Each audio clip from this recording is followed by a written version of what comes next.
പഠിക്കുകയാണ്. എൻ്റെ കയ്യിൽ നിന്ന് ഒരു റെഫറൻസ് ബൈബിൾ താഴെ പോയി. ഒരു അടുത്തിരിക്കുന്ന കുട്ടി എനിക്ക് എടുത്തു തന്നു. ഞാൻ എഴുന്നേറ്റു കർത്താവ് വിളിച്ചു, കർത്താവ് ഇത് എന്തുവാ? കർത്താവ് പറഞ്ഞു, നിന്നെ ഞാൻ എന്റെ കോളേജിൽ പഠിപ്പിക്കാൻ തുടങ്ങിയിരിക്കുക.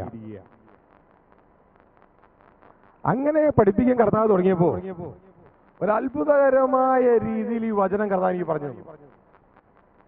കാരണം ഞാൻ വളരെ പ്രയാസപ്പെട്ട് പഠിക്കാൻ ശ്രമിക്കുന്ന ഈ വചന പുസ്തകം 1 മിനിറ്റ് കൊണ്ട് ഉൽപ്പത്തി മുതൽ വെളിപ്പാട് വരെ പഠിപ്പിച്ചു. ഞങ്ങൾ അതിനൊരു പേരിട്ടു 1 മിനിറ്റ് ബൈബിൾ കോളേജ്. സ്തോത്രം. അപ്പൊ ഈ 1 മിനിറ്റ് ബൈബിൾ കോളേജ് പല ബൈബിൾ കോളേജിലും പോയി ഞാൻ പറയുമ്പോൾ അവരോട് പറയാവുന്നൊരു കാര്യമുണ്ട്. ഇത് നിങ്ങൾ കേട്ടിട്ട് 3 വർഷം തികയുന്നതിന് മുമ്പ് ഇവിടുന്ന് പോകരുത്. ഇവിടുത്തെ കോഴ്സ് നിങ്ങൾ കംപ്ലീറ്റ് ചെയ്യണം. സ്തോത്രം. നിങ്ങൾക്ക് താല്പര്യമുണ്ടോ 1 മിനിറ്റ് ബൈബിൾ കോളേജ് പഠിക്കാനായിട്ട്? 1 മിനിറ്റ് കൊണ്ട് ഉൽപ്പത്തി മുതൽ വെളിപ്പാട് വരെ പഠിക്കാൻ താല്പര്യമുണ്ടോ? സ്തോത്രം.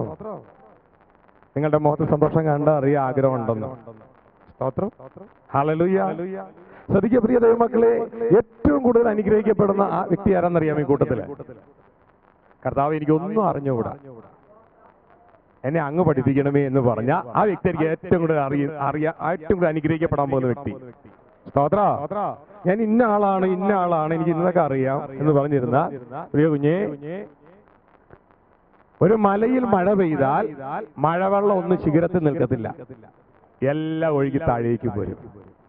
മനസ്സിലാവുന്നുണ്ടോ? ഇത് നിയമമാ പ്രകൃതിയുടെ. ഇതുപോലെ കർത്താവിന്റെ നിയമമാ. താഴ്മയുള്ളവർക്ക് അവൻ കൃപ കൊടുക്കും. താഴ്മയോടെ നിൽക്കുക. ഏതൊരു വ്യക്തിയും, ഞാൻ നോർത്തിൽ ഇപ്പൊ ഒരു ബൈബിൾ കോളേജിൽ പ്രസംഗിക്കാൻ പോയപ്പോ അവിടെ 250 ചർച്ചിന്റെ സെൻട്രൽ പാസ്റ്റർ ആയിരിക്കുന്ന വ്യക്തി, പേര് കോശിന്ന. അദ്ദേഹം ഇൻട്രൊഡ്യൂസ് ചെയ്തു, ഉദ്ഘാടനം ചെയ്തു മീറ്റിംഗ്. അദ്ദേഹം പറഞ്ഞത് എങ്ങനെയാണോ, നാം ഓരോരുത്തരും ബൈബിൾ കോളേജ് ടീച്ചർമാരുണ്ട്, പാസ്റ്റേഴ്സിന്റെ ഒക്കെ ഉണ്ട്. ഞാൻ പറഞ്ഞത്, നമ്മൾ ഒരിക്കലും പഠിച്ചു തീരുകയില്ല. നമ്മുടെ ജീവിതം ഇവിടുന്ന് മാറ്റപ്പെടുന്നവരെ നമ്മൾ ഓരോന്ന് പഠിച്ചുകൊണ്ടേയിരിക്കും. സ്തോത്രം. ഇതുപോലെ നമ്മൾ ഓരോരുത്തരും ഓരോരോ കാര്യങ്ങൾ പഠിച്ചുകൊണ്ടേയിരിക്കണം. ഇവിടുത്തെ കൊച്ചു കുട്ടികളിൽ നിന്ന് പോലും എനിക്ക് മനസ്സിലാക്കാനുണ്ട്, നിങ്ങളിൽ നിന്ന് എനിക്ക് മനസ്സിലാക്കാനുണ്ട്, എന്നിൽ നിന്ന് നിങ്ങൾക്ക് മനസ്സിലാക്കാനുണ്ട്. സ്തോത്രം. അപ്പോൾ മറ്റുള്ളവരെ തങ്ങളെക്കാൾ ശ്രേഷ്ഠരായി എണ്ണിക്കൊണ്ട് കർത്താവേ എന്നോട് സംസാരിക്കണമേ എന്നുള്ള ദൈവവചനത്തിന്റെ രീതിയിൽ ഒരു സ്പോഞ്ച് പോലെ, കല്ല് പോലെയല്ല. കല്ല് എത്ര നാൾ വെള്ളത്തിൽ കിടന്നാലും അതിലെന്ത് കയറില്ല, വെള്ളം കയറില്ല. പക്ഷെ സ്പോഞ്ച് ഒന്ന് മുട്ടിയാൽ മതി, ഉടനെ കയറും. അപ്പൊ സ്പോഞ്ച് പോലെ ഇരിക്കുന്നവർക്ക് വലിയ ദൈവത്തിന്റെ കൃപ അവരിലേക്ക് പടരപ്പെടുവാനിടയാകും. സ്തോത്രം. അപ്പോൾ ശ്രദ്ധിച്ചേ, 1 മിനിറ്റ് കൊണ്ട് കർത്താവ് ഇത് മനസ്സിലാക്കി തന്നു. നിങ്ങൾക്ക് ഞാൻ 1 മിനിറ്റ് കൊണ്ട് പറയുമ്പോൾ ഒരുപക്ഷെ മനസ്സിലാകത്തില്ലായിരിക്കാം, പക്ഷേ തുടർന്ന് മനസ്സിലാകാനിടയാകും. പഠിക്കണോ? താല്പര്യമുണ്ടോ? നിങ്ങൾ ഇത്രത്തോളം ഓടി വന്നതല്ലേ, ആഗ്രഹത്തോട് വന്നതല്ലേ? സ്തോത്രം. ശ്രദ്ധിക്കുക, ഉൽപ്പത്തി പുസ്തകം 1-ാം അധ്യായം 2-ാം അധ്യായം. ദൈവരാജ്യം ആദത്തിന്റെ കൈ കൊടുത്തു. 3-ാം അധ്യായം ദൈവരാജ്യം ആദത്തിന് നഷ്ടപ്പെട്ടു, അനുസരണക്കേട് മൂലം. പഴയ നിയമം മുഴുവൻ ദൈവരാജ്യം വയലിൽ ഒളിച്ചു വെച്ച നിധിയായി മറഞ്ഞു കിടന്നു. മത്തായി 13:44 പറയുന്നേ. ഈ ഒളിഞ്ഞു കിടക്കുന്ന നിധിയെ വെളിപ്പെടുത്താൻ പഴയ നിയമം കഴിഞ്ഞേ. ഈ ഒളിഞ്ഞു കിടക്കുന്ന നിധിയെ വെളിപ്പെടുത്തുവാൻ കർത്താവ് പുതിയ നിയമത്തിൽ മത്തായി, മാർക്ക്, ലൂക്ക്, ജോൺ ഇങ്ങനെ ഇറങ്ങി വരികയാണ്. ഒറ്റ സന്ദേശം, ദൈവരാജ്യം സമീപിച്ചിരിക്കുന്നു, മാനസാന്തരപ്പെടുക. സ്തോത്രം. മനസ്സിലായോ? പിന്നെ ബൈബിളിൽ എത്ര പുസ്തകം ഉണ്ടെന്ന് അറിയാമോ നിങ്ങൾക്ക്? പുസ്തകങ്ങളുടെ എണ്ണം നോക്കണ്ട, ഗ്രൂപ്പ് നോക്കിയാൽ മതി. അപ്പോസ്തല പ്രവൃത്തി, ലേഖനങ്ങൾ, വെളിപ്പാട്. എത്ര സെറ്റ് ഉണ്ട്? 3 സെറ്റ്. ശ്രദ്ധിക്കുക. അടുത്ത ഉപമ, ദൈവരാജ്യം. ഒരു സ്ത്രീ എടുത്ത് 3 പറ മാവിൽ ഒളിച്ചു വെച്ച പുളിപ്പിന് സദൃശ്യം. എത്ര പുസ്തകം ബാക്കിയുണ്ട്? 3 പുസ്തകം ബാക്കിയുണ്ട്. ഈ സ്ത്രീ 2 പറഞ്ഞില്ല. 2 പറ മാവിലല്ല വെച്ചത്, 4 പറ മാവിലും അല്ല വെച്ചത്. എത്ര പറ മാവില? 3 പറ. ഇത് ഇടുക്കിയില് ഞാനത് ഒരു ദേവദാസനുണ്ട്. കഴിഞ്ഞ 1.5 ആഴ്ച മുമ്പ് ഇടുക്കിയിലായിരുന്നു മീറ്റിംഗ്. അവരൊരു ദേവദാസനുണ്ട്, സണ്ണി, അവിടുത്തെ സെൻട്രൽ പാസ്റ്റർ ആ ഏരിയയില്. അദ്ദേഹം ആത്മാർത്ഥമായിട്ട് അദ്ദേഹം പറയായിരുന്നു, എന്റെ ദൈവമേ, എന്നെ റിയലി ദൈവം അനുഗ്രഹിച്ചു, ഇത്രയും നാളും മറിഞ്ഞു കിടന്ന ഈ മർമ്മം എനിക്ക് ഇന്ന് അപ്പിടുത്തം കിട്ടിയ. പുളിപ്പെന്ന് പറഞ്ഞ ദൈവരാജ്യം. സ്തോത്രം. ലോകത്തിന്റെ ഉള്ളില് പുളിപ്പ് വന്നു 2000 വർഷങ്ങൾക്ക് മുമ്പ് ഉണ്ടായിരുന്നതാണ്. കർത്താവ് വീണ്ടും വന്നു പുളിപ്പും കൊണ്ട്. ഇതാ ദൈവരാജ്യം സമീപിച്ചിരിക്കുന്നു. ദൈവാത്മാവാ ഞാൻ ഭൂതങ്ങളെ പുറത്താക്കുന്നു. ദൈവരാജ്യം പുളിപ്പ് നിങ്ങളുടെ ഇടയിൽ വന്നു. സ്പഷ്ടം. സ്തോത്രം. പുളിപ്പ് വന്നു. ഇനി ലോകത്തിന് പ്രശ്നമാണ്. കാരണം പുളിപ്പിനൊരു പ്രത്യേകതയുണ്ട്, ഇത് വളർന്നുകൊണ്ടേയിരിക്കും. ശരിയല്ലേ സഹോദരിമാരെ? അടക്കളയിൽ പോകുന്ന നിങ്ങൾ ശരിയല്ലേ? ഇത് വളർന്നുകൊണ്ടേയിരിക്കും. അപ്പൊ പുളിപ്പ് അപ്പോസ്തല പ്രവൃത്തിയിൽ ഈ പുളിപ്പ് 1-ാം പറമാവ് പുളിപ്പിച്ചു. ലേഖനത്തിൽ 2-ാം പറമാവ് പുളിപ്പിച്ചു. വെളിപ്പാട് പുസ്തകത്തിൽ 3-ാം പറമാവ് പുളിപ്പിച്ചു. അതോടുകൂടി ദൈവരാജ്യം സ്ഥാപിതമായി. പിടുത്തം കിട്ടിയില്ല. എന്താണ് ഈ 3 പറമാവ്? ദൈവം പിതാവ് പുത്രൻ പരിശുദ്ധാത്മാവായിരിക്കുന്ന പോലെ മനുഷ്യൻ ആത്മാവ്, മനസ്സ്, ശരീരം, അല്ലെങ്കിൽ സ്പിരിറ്റ്, സോൾ ആൻഡ് ബോഡി. അപ്പോസ്തല പ്രവൃത്തിയിൽ എന്ത് സംഭവിച്ചേ? ദൈവദാസന്മാർ ലോകത്തിലോട്ട് ഇറങ്ങി. യേശുവിനെ കുറിച്ച് വിളിച്ചു പറഞ്ഞു. ജനം ചോദിച്ചു, ഹൃദയത്തിൽ കുത്തുകൊണ്ട് ചോദിച്ചു, ഞങ്ങൾ എന്ത് ചെയ്യേണ്ടു? ഞങ്ങൾ എന്ത് ചെയ്യേണ്ടു എന്ന് വിളിച്ചു ചോദിച്ചപ്പോ മാനസാന്തരപ്പെട്ട യേശുക്രിസ്തു നാമത്തിൽ സ്നാനപ്പെടുവാൻ പറഞ്ഞു. അവർ മാനസാന്തരപ്പെട്ടു. അവർ വീണ്ടും ജനിച്ചു. അവരുടെ ആത്മാവ് ദൈവരാജ്യം കൊണ്ട് മൂടി. അവർ പുതിയ ഹൃദയം ലഭിച്ചു. അവർ വീണ്ടും ജനനം പ്രാപിച്ചു. പുതിയ സൃഷ്ടികളായി തീർന്നു. എവിടെ? ആത്മാവിൽ.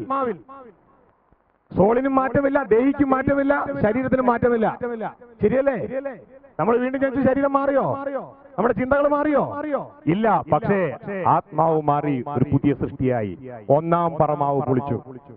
സ്തോത്രം. ഇനി ലേഖനങ്ങൾ നോക്കിയാൽ ലേഖനങ്ങൾ എഴുതിയത് ലോകത്തിലുള്ളവർക്കല്ല. ലേഖനങ്ങൾ മുഴുവൻ 1-ാം പറമാവ് പൊളിച്ചവർക്ക് എഴുതിയ. ഗലാത്യ സഭയിലെ, ഫിലിപ്പിയ സഭയ്ക്ക്, അവിടുത്തെ ഓരോ സ്ഥലങ്ങളിലെ ദൈവദാസന്മാർക്ക്. സ്തോത്രം. എല്ലാ ലേഖനത്തിന്റെ സന്ദേശം എന്താ? ഒറ്റ സന്ദേശം. മനസ്സ് പുതുക്കി 2-ാം പറമാവ് പുളിപ്പിക്കും മകളെ, മകനെ എന്നാണ് സന്ദേശം. മനസ്സിലായോ? ആ ലേഖനത്തെ നാം അനുസരിക്കുവാൻ തയ്യാറായാൽ എത്രാം പറമാവ് പുളിക്കും? 2-ാം പറമാവ് മനുഷ്യന്റെ സോൾ ദൈവരാജ്യം നിറയും. മനസ്സിലാകുന്നുണ്ടോ? സ്തോത്ര. അങ്ങനെ 2-ാം പറമാവ് പുളിച്ചു നിൽക്കുന്ന വ്യക്തി ജയിച്ചു നിൽക്കുന്ന വ്യക്തിയാ. സ്തോത്രം. വെളിപ്പാട് പുസ്തകത്തിൽ ആ വ്യക്തിയുടെ 3-ാം പറമാവ് പുളിയും. അതായത് അവന്റെ ശരീരത്തിന്റെ രൂപത്തിന് അന്തരം വരും, മാറ്റം വരും. ഈ ലോക ശരീരം മാറി അവന് തേജസ്സുള്ള ദൈവരാജ്യ ശരീരമായി അത് മാറ്റപ്പെടുവാനിടയാകും. സ്തോത്രം. ഇത് സംഭവിക്കുന്നത് വെളിപ്പാട് പുസ്തകത്തിലാണ്. സ്തോത്രം. ക്രിസ്തുവിന്റെ വരവെങ്കിൽ മരിച്ചവർ മുമ്പേ ഉയർത്തെഴുന്നേൽക്കും. ജീവനോടെ ശേഷിക്കുന്ന നാം നമ്മുടെ ഈ ശരീരത്തിന് മാറ്റപ്പെട്ട് ക്രിസ്തുവിനോടുകൂടെ നാം എടുക്കപ്പെടുവാനിടയാകും. മനസ്സിലാവുന്നുണ്ടോ? സ്തോത്രം. ഒറ്റ സന്ദേശമേ ഈ പുസ്തകം വെളിപ്പാട്, ഉൽപ്പത്തി മുതൽ വെളിപ്പാട് വരെയുള്ളൂ. ദൈവരാജ്യം ഈ ഭൂമിയിൽ വീണ്ടും സ്ഥാപിതമാകുകയാണ്. സ്തോത്രം. ഹല്ലേലൂയ. ഇനി നമ്മൾ എവിടെയിട്ട് നമുക്ക് വേണമെങ്കിൽ നമ്മൾ മനസ്സിലാക്കാൻ ശ്രമിച്ചാൽ വളരെ എളുപ്പത്തിൽ മനസ്സിലാക്കുവാനിടയാകും.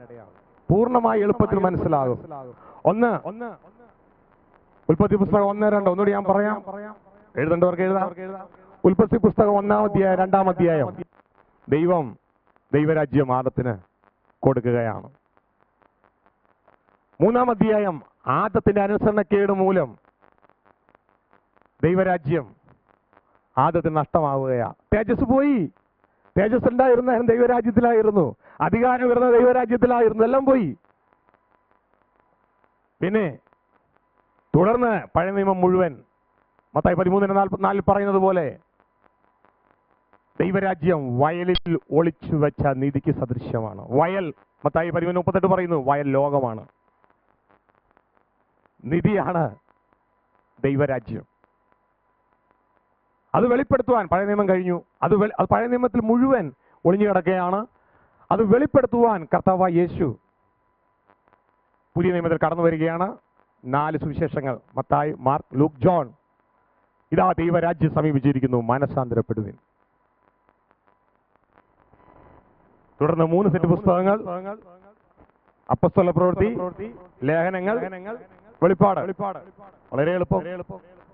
ദൈവരാജ്യം ഒരു സ്ത്രീ എടുത്ത് 3 പറ മാവിൽ മറച്ചു വെച്ച പുളിപ്പിനോട് സദൃശ്യമാണ്. മാവ് ലോകം, പുളിപ്പ് ദൈവരാജ്യം. അത് വളരുന്നതാണ്. അപ്പസ്തല പ്രവൃത്തിയിൽ ദൈവദാസന്മാർ ലോകത്തിലോട്ട് ഇറങ്ങി കർത്താവിനെ അറിയിച്ചു. ജനം സ്വീകരിച്ച വ്യക്തികൾ നമ്മളെ പോലെ 1-ാം പറ മാവ് പുളിച്ചവരായി തീർന്നു. അതായത് അവരുടെ ആത്മാവ് ദൈവരാജ്യത്തിൽ ജനിക്കപ്പെടുവാനായിട്ട് ഇടയായി. പക്ഷെ 2-ാം പറ മാവും 3-ാം പറ മാവിന് ഒരു മാറ്റവും ഇല്ല. തുടർന്ന് ലേഖനങ്ങൾ, ഒരേ ഒരു സന്ദേശം, മനസ്സ് പുതുക്കി രൂപത്തിന് അന്തരം വരുത്തുക. സെക്കൻഡ്, 2-ാം പറ മാവ് പുളിപ്പിക്കാനുള്ള സന്ദേശം തരികയാണ്. അത് നാം ചെയ്താൽ നമ്മുടെ 2-ാം പറ മാവും പുളിക്കും.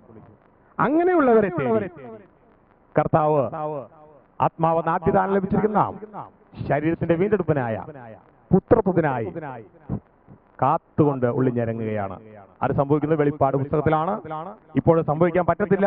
കാരണം ഈ ലോകം ഇന്ന് പിശാചിന്റെ കീഴിലാണ്. കുടുംബത്തിലെ നാദരെ പിടിച്ചു കെട്ടാതെ ഇവിടെ നിന്ന് ഒന്നും എടുക്കാൻ പറ്റില്ല. സ്തോത്രം. അപ്പോൾ അവന്റെ റൈറ്റ് കർത്താവ് അവസാനിപ്പിക്കും.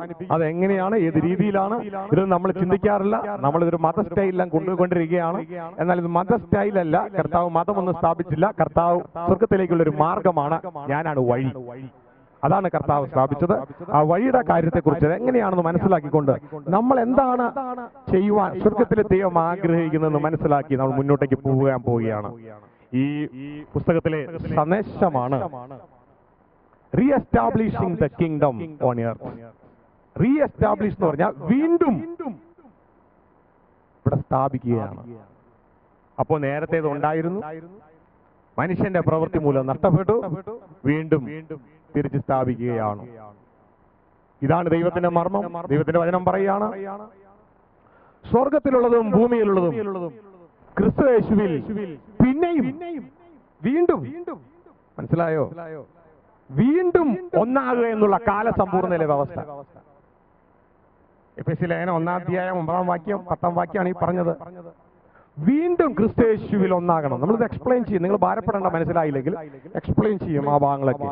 വീണ്ടും ക്രിസ്തു യേശുവിൽ ഒന്നാകണം, പിന്നെയും ക്രിസ്തു യേശുവിൽ ഒന്നാകണം അവിടെ പറയുന്നത്. നിങ്ങൾക്കറിയാമല്ലോ പിന്നെയും എന്ന് പറഞ്ഞാൽ, ഇപ്പൊ ഒരു വീട്ടിലേക്ക് ഒരു ധർമ്മക്കാരൻ വരിക. അമ്മച്ചി 1 രൂപ ഇട്ട് കൊടുത്തു. ധർമ്മക്കാരൻ പോയി. അരമണിക്കൂർ കഴിഞ്ഞപ്പോ ദേ വീണ്ടും വന്നു. കുഞ്ഞുങ്ങൾ ഫ്രണ്ടിൽ കളിച്ചോണ്ടിരിക്കുകയായിരുന്നു. അവരെന്തായിരിക്കും പറഞ്ഞ മമ്മീനോട്? മമ്മി ദേ പിന്നെയും വന്നു. പിന്നെയും എന്ന് പറഞ്ഞാൽ ഒരു പ്രാവശ്യം വന്നതാതെ പിന്നെയും വന്നു. ദൈവത്തിന്റെ വചനം പറയാ, പിന്നെയും ക്രിസ്തുവിൽ ഒന്നായി ചേരേണ്ട കാലസമ്പൂർണ്ണ വ്യവസ്ഥ. അതിന്റെ അർത്ഥം പണ്ട് ഒന്നായിരുന്നതായിരുന്നു, അത് 2ആയി പൊയ്ക്കൊണ്ടിരിക്കുകയാണ്. ദൈവം അതിനെ വീണ്ടും ഒന്നാക്കും. മനസ്സിലായോ? നമ്മളിന്ന് നേരത്തെ പറഞ്ഞ പോലെ കിണറിന്റെ ഉള്ളിലിരുന്നല്ല ലോകം കാണുന്നേ, പകരം പൊങ്ങുക മുകളിലേക്ക്. സ്തോത്രം. ദൈവത്തിന്റെ മനസ്സ് നമ്മൾ മനസ്സിലാക്കിക്കൊണ്ട് തുടർന്നുള്ള ക്രമീകരണങ്ങളിലേക്ക് നാം മുന്നോട്ടേക്ക് കടന്നു വരികയാണ്.